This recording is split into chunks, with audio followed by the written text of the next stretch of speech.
Tanong, kagaya ng title natin, YTX, abot mo ba?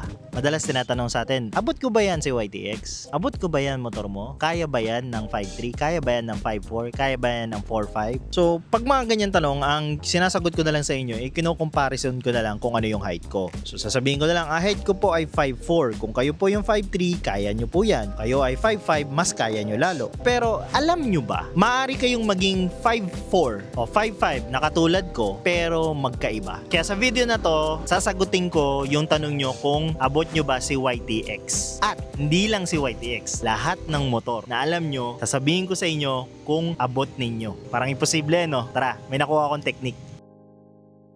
Yan, sa mga hindi pa po nakakaalam, ako po ang inyong budget biyahero and gumagawa ako ng mga video patungkol sa kay YTX, moto camping, and then minsan naman mga long rides. Paano mo ba malalaman kung abot mo ba ang motor na to o ibang motor? So, unahin muna natin si YTX. Paano mo malalaman? So, may gagamitin tayong important tool na kailangan mo. At yun ay ang, eto mga bossing, medida. Ayan. So, kailangan nyo ng medida. Tapos, susunod naman, alamin naman natin yung height ni YTX. So, alamin natin kung anong height niya. So, based dun sa manual natin, ang seat height ni YTX ay 31.5.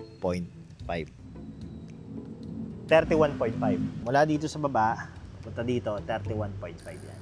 Medyo nakalin lang ng konti yung dahil dun sa surface natin, pero 31.5 yan. Hindi ko lang dinoble stand. Tapos, ang gagawin naman natin ngayon, alamin naman natin kung ano yung mga kaparehong model ni YTX na kapareho niya ng seat height. So, para hindi na kayo mahirapan, ni-research ko na para sa inyo. So, yung mga yung mga kaparehong model na sa Yamaha, parehas ng sa Yamaha, YBR 250 na may 31.6. Then, may FZ16 na o kaya FZ16 o kaya FCS 31.5 parehas. Then, SZ-R 32.5. 1 inches yung difference. So, nandun lang naglalaro, 31, 32. So, pagdating naman sa Honda, yung TMX 125, 31.5 din. Parehas ng sa YTX natin. And then, yung sa Honda din na CG125, 30.6. So, may difference ng almost 1 inches. Tapos, sa Badja, CT100, 0.1 yung difference. Sa Badja City 125, 31.4. Tapos yung Kawasaki na Barako naman na 175, yung version 2, 31.5. Parehas din. So yun yung mga parehong modelo ni YTX na pareho yung seat height. Yun. Kung meron pa kayong alam na iba na motor na kapareho ng seat height ni YTX, comment nyo lang sa baba. Remember balik na tayo dun sa original na kailangan natin. Remember na 31.5 yung seat height ni YTX. So pagkatapos nun, susukatin nyo po yung inseam. Susukatin nyo yung inseam. Inseam, I-N-S-E-A-M. So ano yung inseam? Ano yung inseam nyo? Ang inseam ay mula dito. Nakita nyo to, ayan. To, yan. Mula dito hanggang dito. Inseam ang tawag dyan. Yan.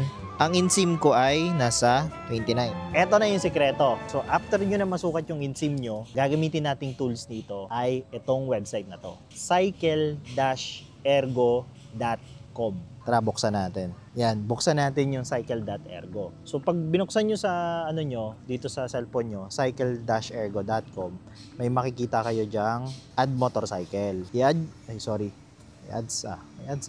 nyo lang yung ads. So, pagkakita nyo doon, ayan, mag-add motorcycle kayo. Add motorcycle. Ipipick nyo doon yung Yamaha brand.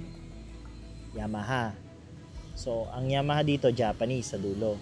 So, doon, makikita nyo na yung iba't ibang Yamaha motorcycle. So, pagkatapos nun, i-uncheck nyo yung view thumbnail para madali lang makita. Ang problema kasi dito, wala dito si YTX. Wala yung mga local brands natin dito. So, ang ginawa ko, ang pipiliin nyo lang is yung pinakamalapit na pareho ng seat height. So, FZ16. Yun yung search nating model. FZ16. So, yan, FZ16. Yun na makikita. Yan na. Yun na yun. Nandito na.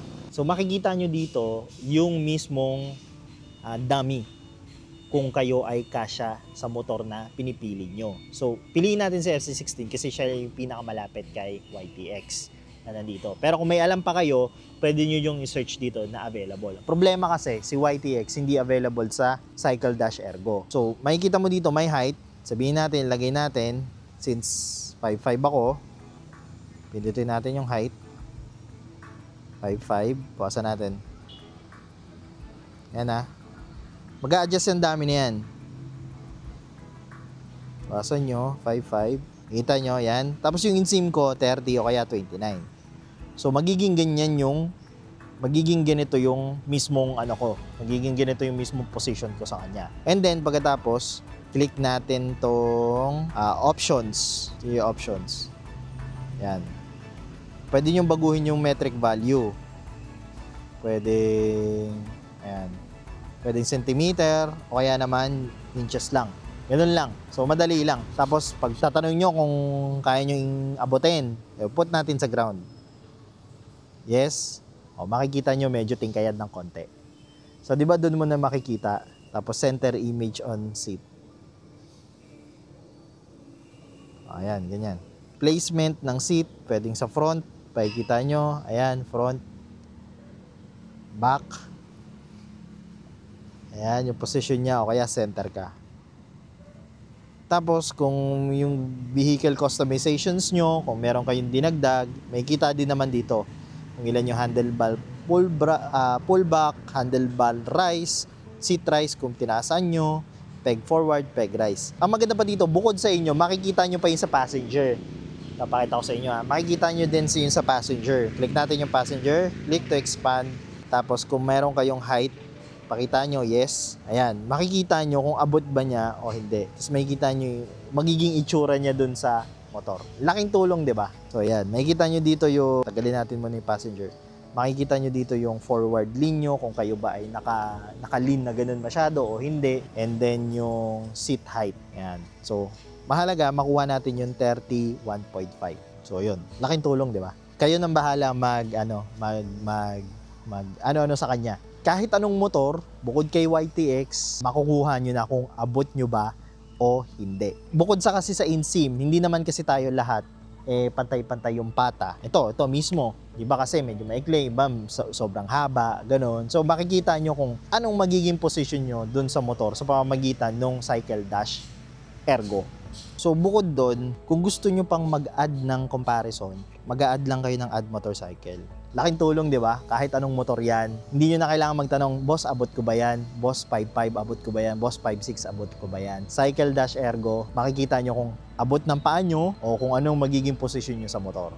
Yun. Malalaman nyo din kung komportable ba si OBR. Malalaman nyo din kung komportable ba OBR sa inyo. Basta kailangan nyo lang, ito, medida, tapos yung inseam nyo. Ganun lang kadali. So kung nakatulong ako sa inyo, huwag nyo makalimutan mag-subscribe and check nyo dyan yung mga links natin. Yan yung mga gamit natin sa pag-vlog, yan yung gamit natin sa pagmumotor. And kapag bumili kayo gamit yung link natin, syempre may porsyento din akong makukuha na makakatulong sa pagpapalago ng channel ko. Ayun lang. Pag may tanong lang kayo o meron kayong suggestion, pag may tanong kayo, comment nyo lang sa baba. And kita-kits sa susunod na video.